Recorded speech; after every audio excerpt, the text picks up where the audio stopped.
शांति recording studio राजा जनमानसी।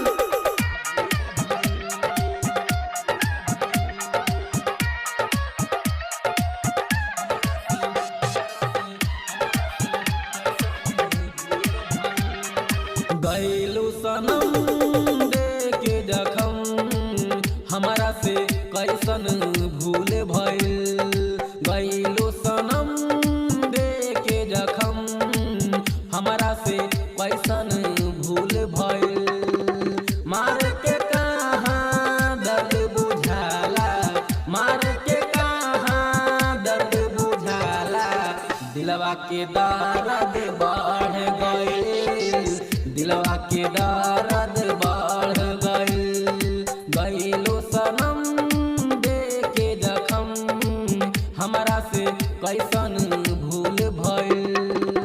मार के कहाँ दर्द बुझाला, मार के कहाँ दर्द बुझाला। दिलवा के दर्द बढ़ गइल, दिलवा के दर्द बढ़ गइल। गइलो सनम दे के जखम हमारा से कैसन भूल भइल।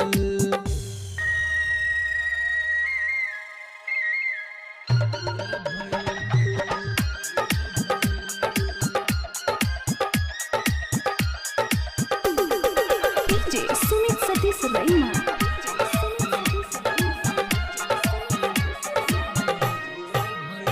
काहे कैलो तो दिल से खेले बार सनम, काहे कैलो तो दिल से खेले बार सनम।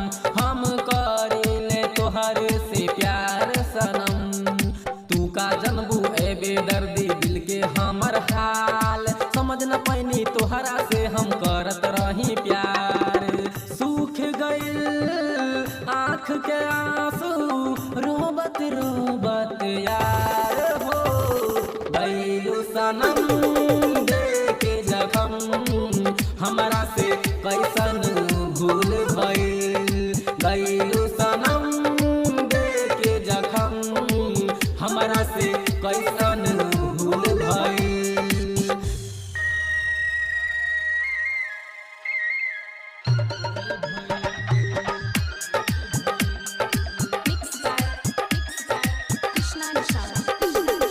डीजे सुमित सतीश रैना।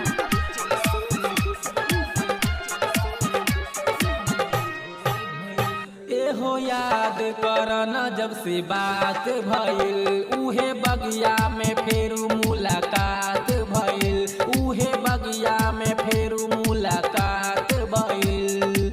राइटर अजित आशिक संगे चल जइबू फिलहाल।